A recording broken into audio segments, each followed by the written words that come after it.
predictive analytics will play more of a significant role in digital CS, and it really enables companies to anticipate their customer needs, identifying risks, take those proactive actions, but through analyzing historical data, patterns, etc. Also, data privacy trust is really going to get into digital customer success a lot more. And there's obviously increasing concerns every single year about data privacy, security.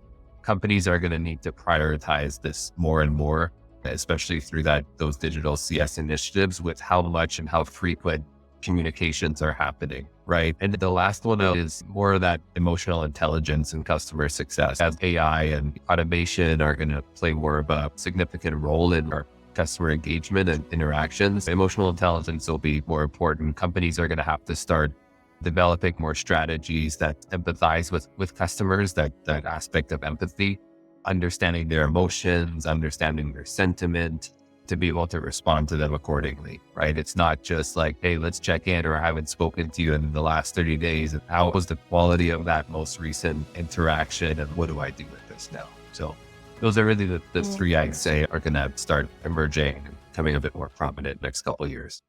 Spotlight, brought to you by CSN Focus, where we refine customer success, uniting GTM teams across North America. Hello, everyone, and thank you for tuning in to today's episode of the Spotlight podcast, brought to you by CS in Focus.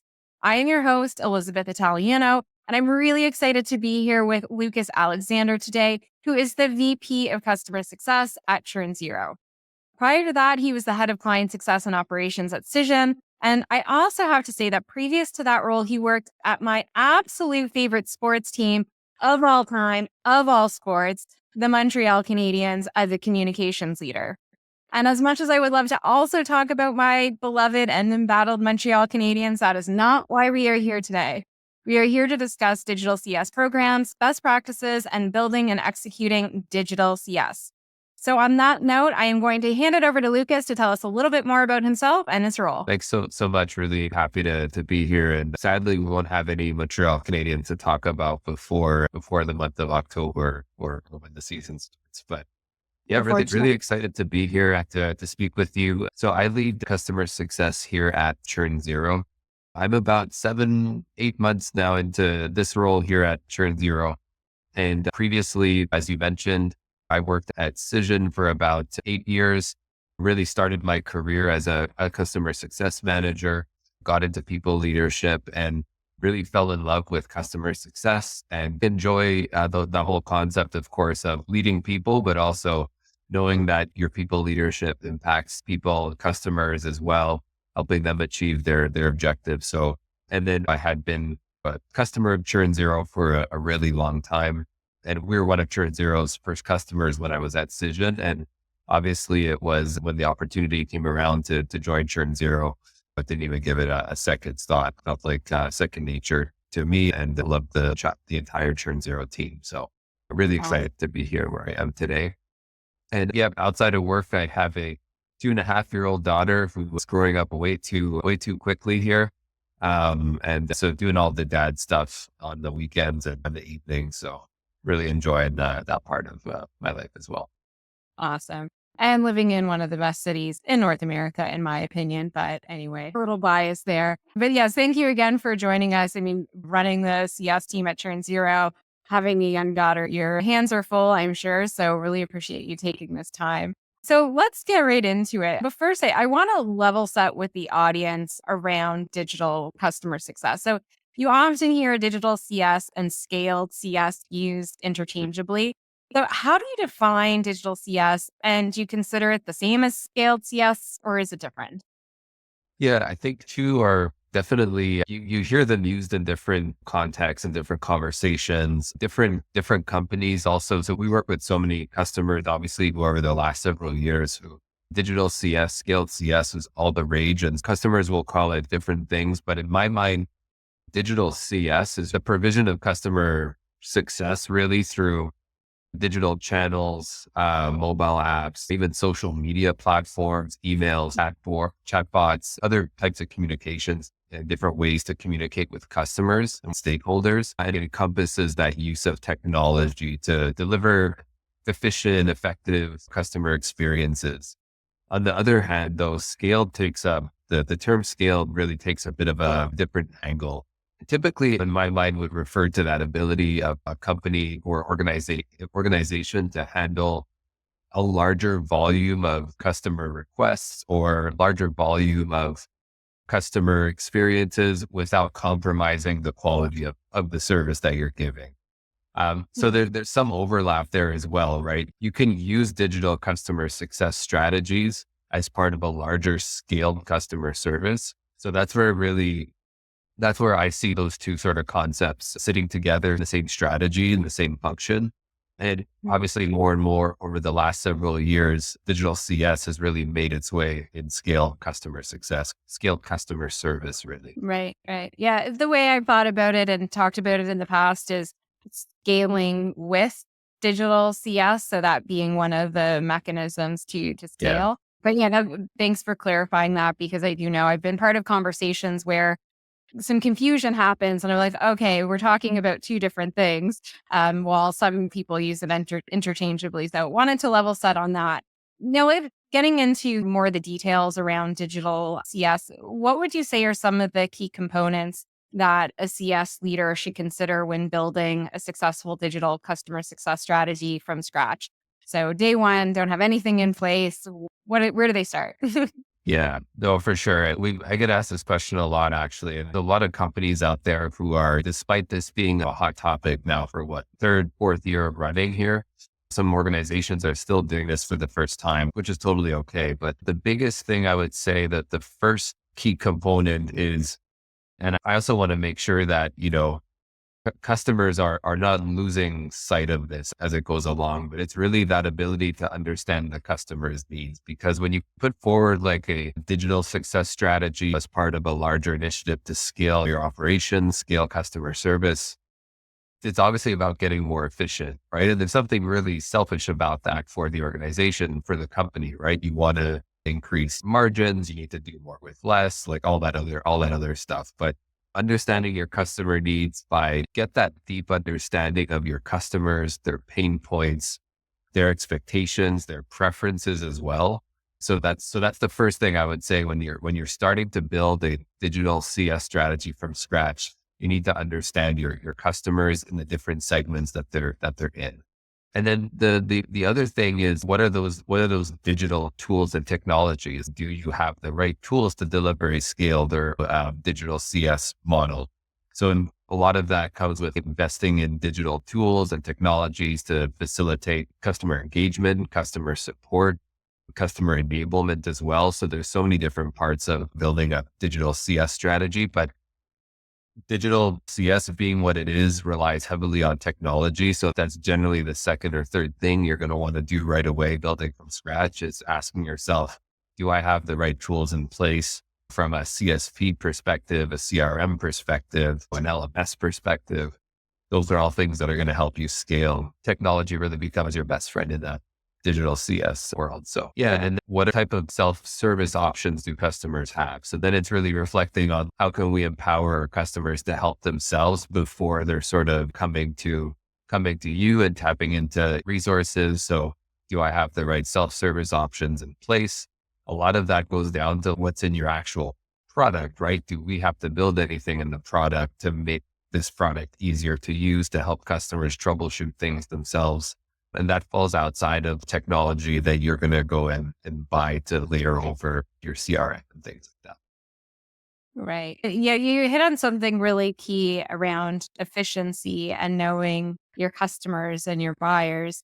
One of the things that I'll often ask people if they're talking about digital CS is, do you have a full understanding of your persona and who your ICP is? Because it's hard to scale and use digital CS if you don't know. You could be efficient, but it won't be effective. So I'm glad you mentioned the efficiency piece, because that is really important.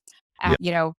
And I think collaborating with support as well must be a big part of it, because you've mentioned customer service a few times. So Yep. Yeah. Self-service. Do you have a knowledge base? Some customers that we've worked with or also other organizations, other companies out there, or some have not yet built. Their product is so new, there's a knowledge base yet, but everyone wants to do the digital CS thing, the scaled CS thing. But once you start digging into it, you start asking yourselves, am I set up for this today? And what are some of the things I need to go and get, go and build myself?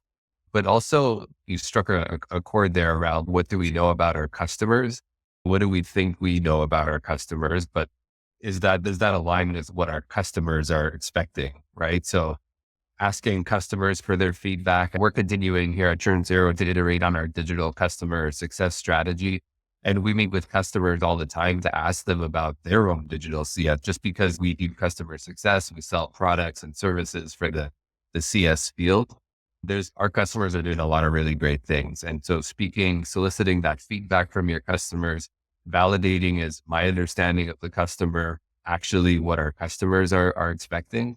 Always a huge part of building not only a digital CS strategy, but anything you're going to inject into the customer experience.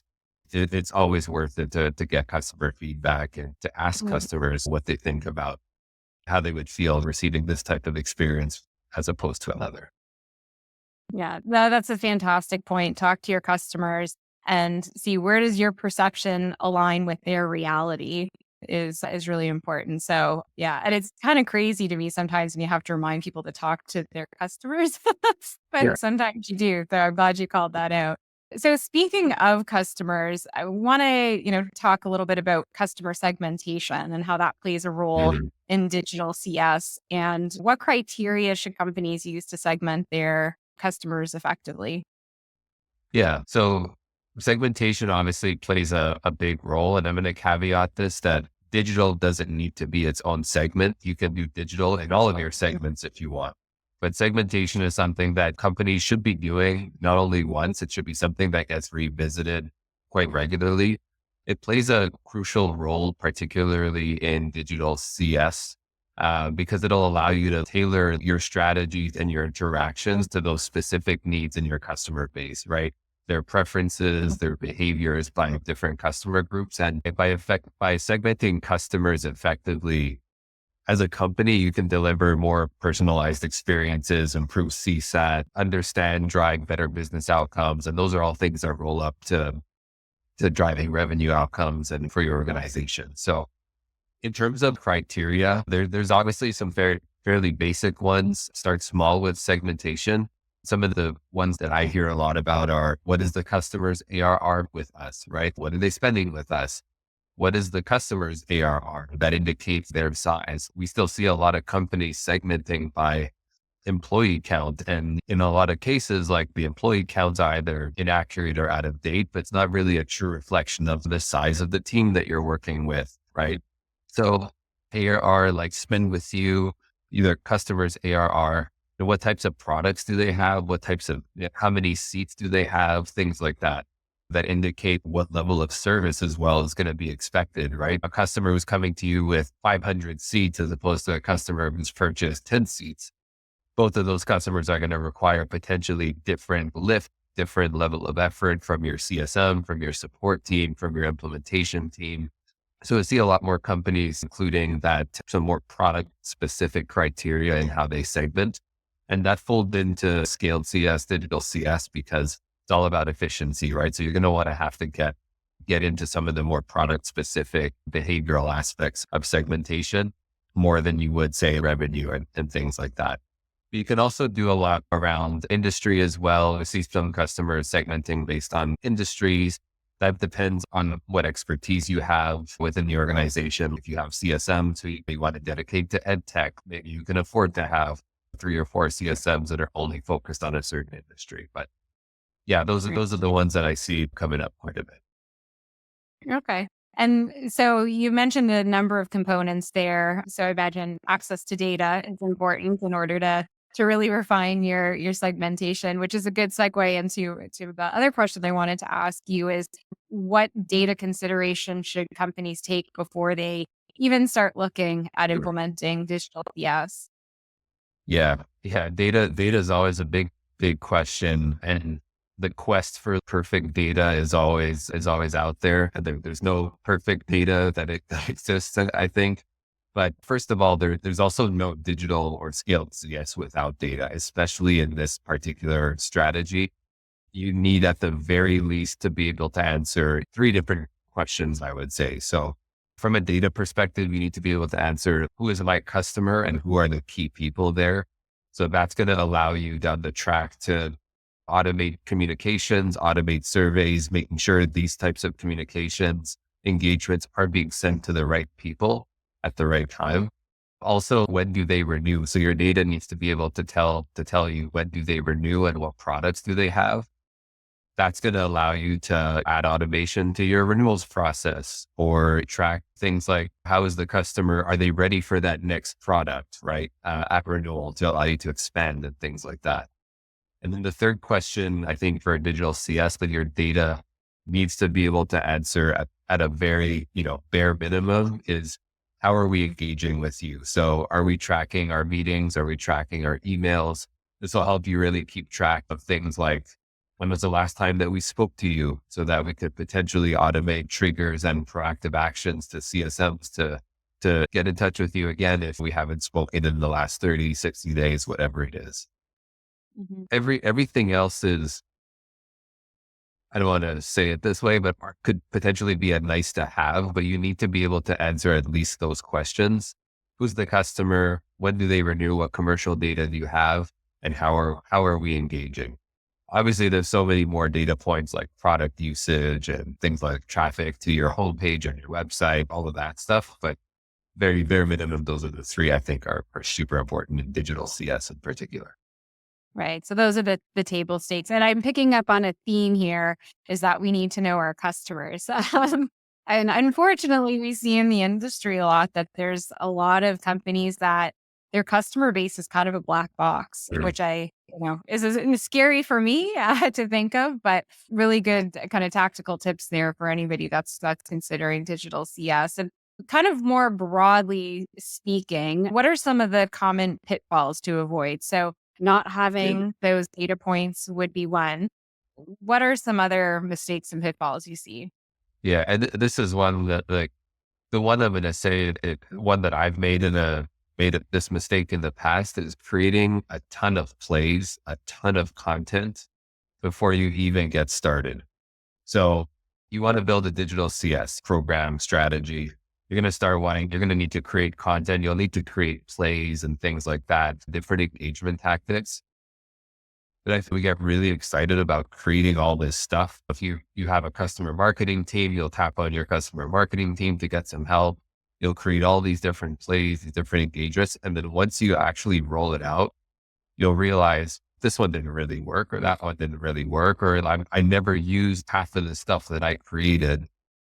Instead, what I actually, obviously you want to create some stuff. You want to create some foundational things like your renewal playbook. You want to create an expansion playbook and engagement, the basic stuff that aligns with the three data points I mentioned, but start small. Don't kill yourself on creating so much stuff because it's going to change as you roll out as your customers change, but also oftentimes your perception of what you needed to build the digital strategy for is going to be different based on what's actually out there, what your customers actually need from you.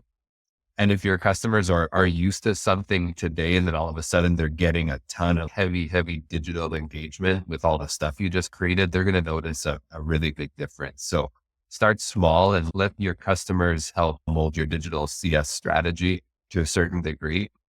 And don't go, crazy making a ton of plays and content before you get started. Create a bit, see if it works, iterate, create some more, create less, that type of thing. So that's a common pitfall that I see customers, organizations rolling out digital CS is they'll want to create a lot of stuff right away. Got it. So crawl, walk, run approach. Don't try and boil the ocean. Yeah, I can see that. I mean, people get really excited when they're kicking off something like this and ideas are flowing. But yeah, sometimes it's best to kind of take a step back and test, iterate, implement. Change management is something to be mindful of. So in terms of segmentation, the data, starting to roll out playbooks, what's some of the technology and tools that you'd say would be essential for not just efficiency, but effectiveness of any digital CS interactions? Yeah. Yeah, for sure. So I guess it depends what you mean by a digital CS strategy. Technically, you really only need a customer communication tool, right? At the end of the day. So it depends on what your budgets are, but technically you really only need a communication tool. But if you really want to get a strong digital customer success foundation set, at a very least, I'd recommend a CSV in it, not only because I'm the VP of CS at ChurnZero and like at a CSV, but you need a CSV that's going to make sense of the end-to-end customer journey and create proactive opportunities for your CSM, right? You're not going to get those proactive cues from live interactions as much as you would in a higher touch model. So you're going to need a tool to help you do that. And typically it's a CSV that's going to do that for you. So for example, we have several customers who are currently doing digital CS and don't even use a CRM, right? They use ChurnZero, for example, as their single source of truth that drives their customer 360 view, their renewals, their expansion playbook, their journeys, their voice of customer, all of that stuff. And obviously it does all of their outreach as well. So strongly, the CSV is definitely one that can touch a lot of the different buckets and drive automation, and preferably one that you can do in-app tools with, do walkthroughs, things like that, to be able to really maximize that digital engagement. And then obviously there's some other tools that you can connect to, secondary tools, whatever your marketing tools are, that giving you your website analytics to see what your customers are, how they're accessing your content on your website, things like that. But typically the CSV is the baseline one that you really need. Okay. And I will say, I'll remind everybody that you were using ChurnZero before you worked at ChurnZero. So you kind of lived and breathed it before you even joined a CSP company. Yeah. And I've used a lot of different CSPs in my career as well. So I had the opportunity to take them all for a test drive, if you will. We did a lot of, when I was at my last company, we did a lot of acquisition. So a lot of the companies we were acquiring, I know either they've used a Gainsight or they used a PlanHat or a Vitally. So yeah, I got the chance to use them all, but ChurnZero has obviously been the bias for me. Definitely the one that's been the nearest and dearest to me. So Yeah, absolutely. I understand why I always hear good things about ChurnZero. So want to switch gears just a little bit. One of the things that there's a lot of talk in the industry about, and this is sales, CS, marketing, kind of all of go-to-market, but is part of digital CS as well, is that there's a lot of spam and a lot of fake personalization. So how do you maintain the personalized engagement with clients while having a digital CS that's program that's not one-to-one, but you still want to maintain that personalization? Yeah. So I'm going to actually go back to something I said towards the beginning of our conversation. And that was that digital CS doesn't necessarily need to be in its own segment where it's low touch, 100% automation. The concept of digital CS can even touch your enterprise or highest touch segment in different ways. It's about creating efficiencies in different pockets of the customer experience. So for example, while in your lowest touch segment, a renewal reminder email might be fully automated with no message or no review by the CSM before it goes out. Whereas in your highest segment of customer, your high touch segment, your enterprise segment, maybe you'll want to have that CSM write that email and give it a review before it goes out. So, and it gives the CSM that opportunity to review it, add a personal touch to it. Maybe they know the contacts that they're emailing in a particular way.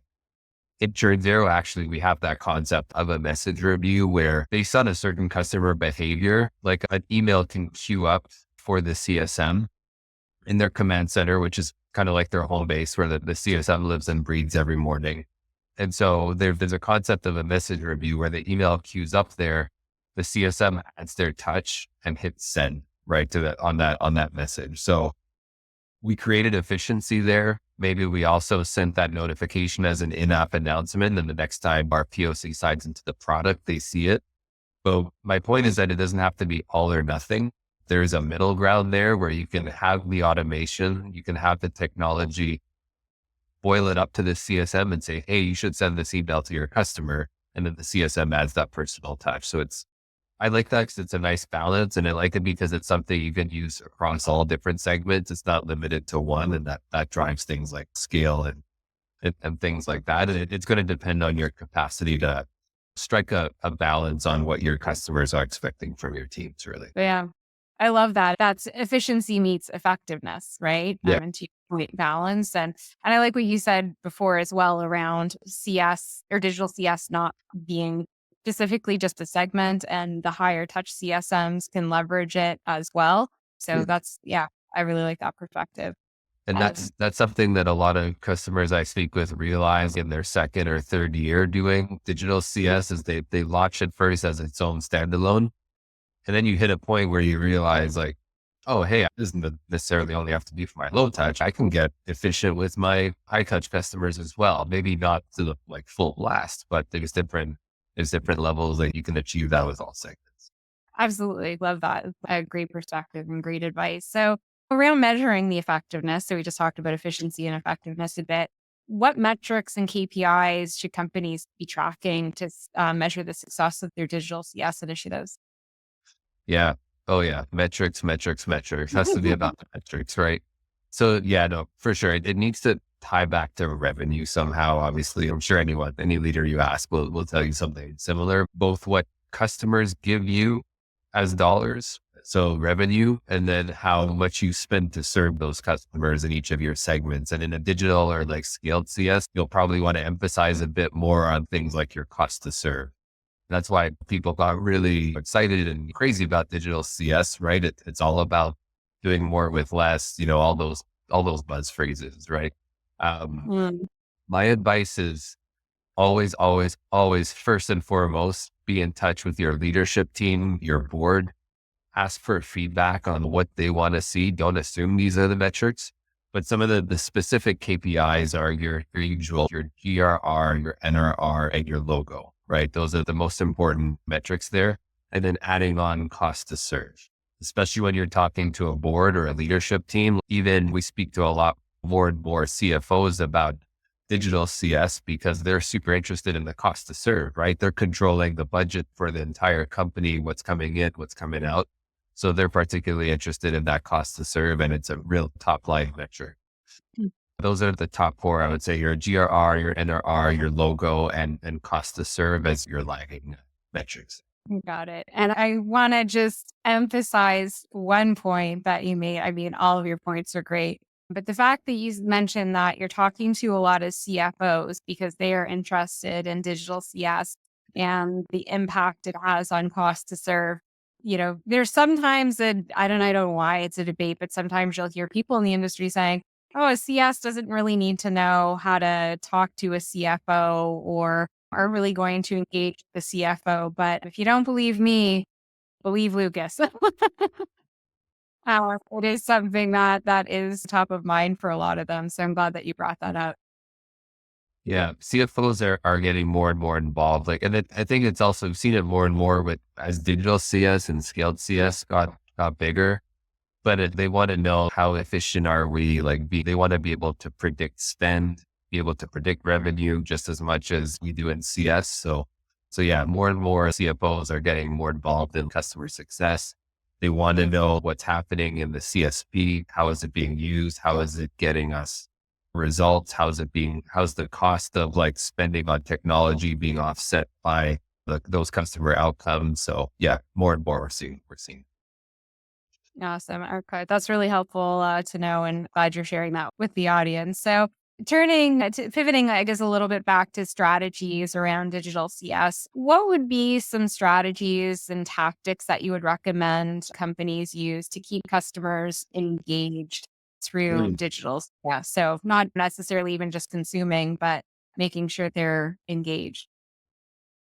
Yeah. So this sort of ties back to what we spoke about personalization earlier, but there's a lot of different things you could do, and you're going to want to have emails, or whether automated or semi-automated with a message review before go out about sharing best practice. Best practice is always a good one. So having an email that is coming from a CSM or someone of importance at your company saying, hey, most of our customers do this and customers like you do that. And then you link to a help article or a video, things like that.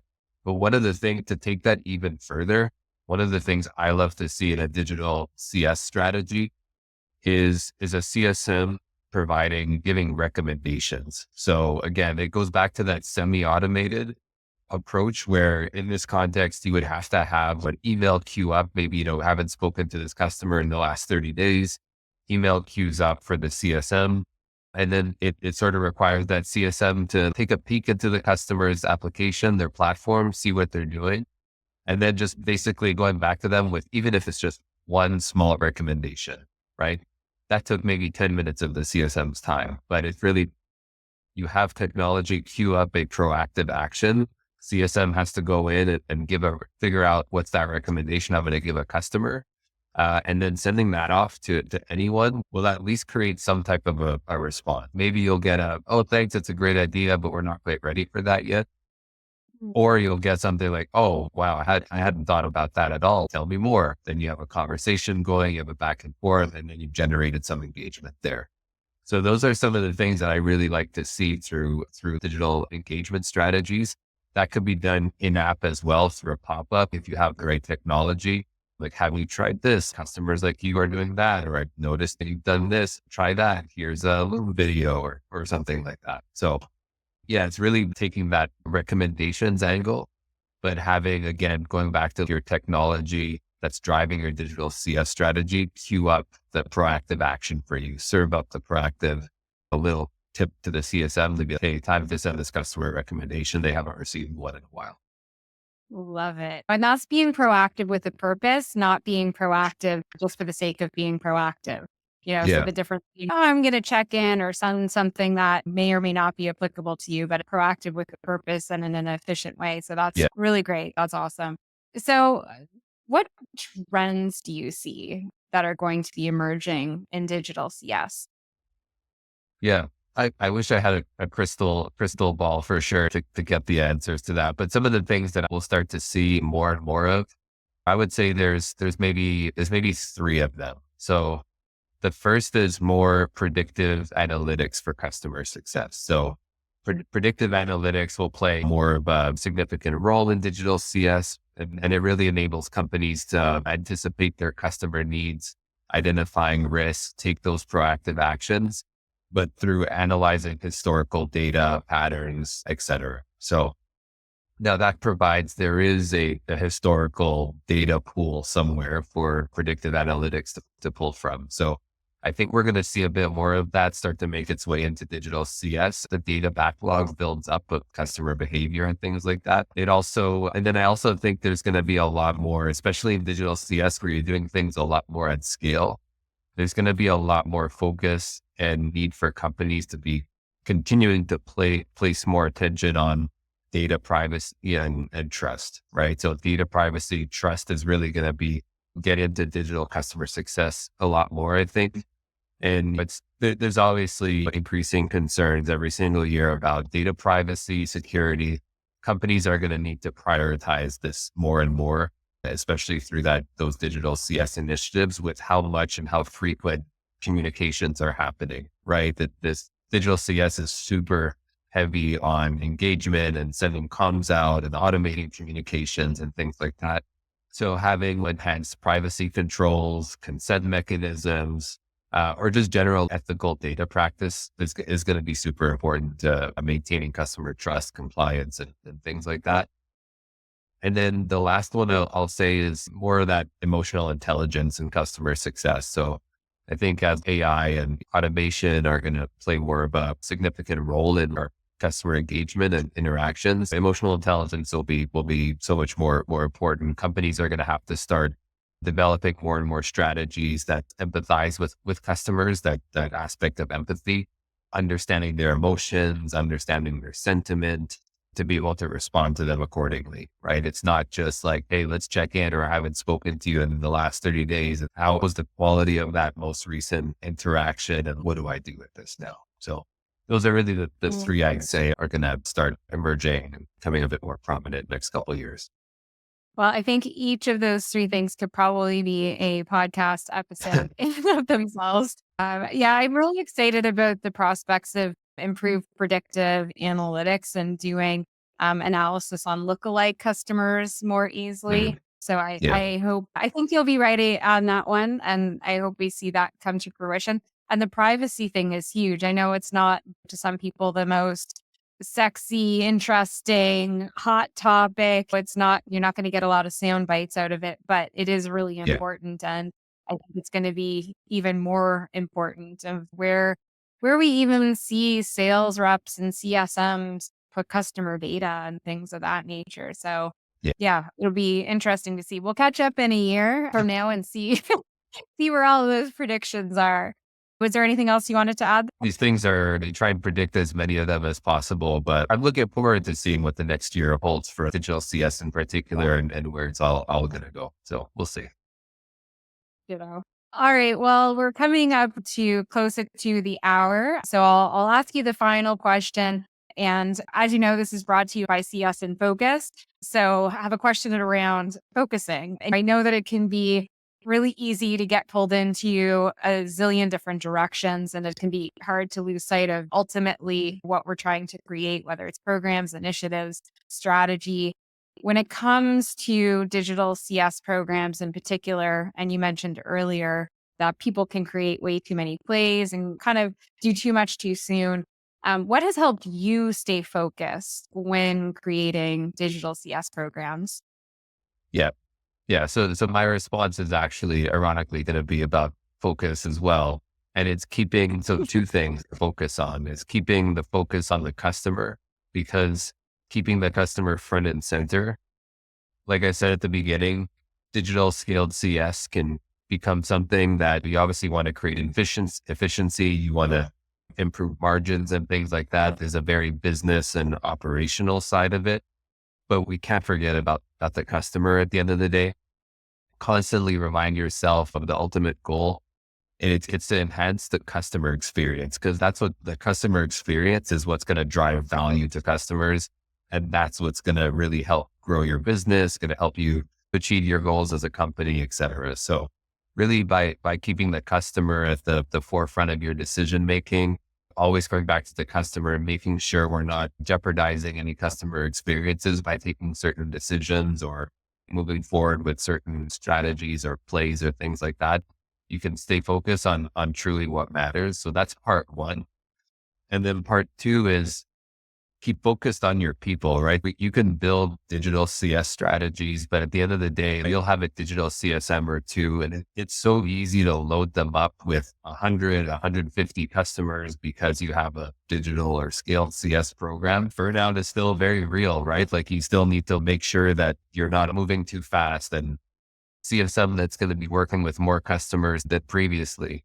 Are we sure we're fully, and that person is fully set up to do so, and that they're set up for success as well? So there's the people, there's the human side of it as well that we can't lose sight of when we're thinking of digital CS programs. So keep focused on your customers and focused on your people. That's great. Yeah. And, at the end of the day, keeping your people happy means keeping your customers happy too, right? So at the end of the day, I believe it boils down to as well. Yeah, absolutely. If you think about sending burnt out, tired CSMs that might not be feeling the best about their position, and then that's you're putting in front of your customers, and you can't put that all on the CSMs. It's a team sport, right? So those are two great things to focus on. Anything else before we wrap up that I didn't ask about that you want to share with the audience, or any other final tips you'd like to give? No, I mean, I'm always eager to speak to anyone who wants to talk about customer success or digital CS or anything related to it. So any other questions or advice you may need, feel free to hit me up on LinkedIn. Happy to chat through. It's always a pleasure to chat with you and with the CS in Focus group. Likewise, I really enjoyed. I certainly learned a few things today as well. So I appreciate you coming on again. I know how busy you are. So really appreciate all of the thoughts, ideas, tactics, strategies, your wealth of knowledge that you shared. So yeah, we'll let you get back to your day, but thank you again. Awesome. Thank you so much, Elizabeth.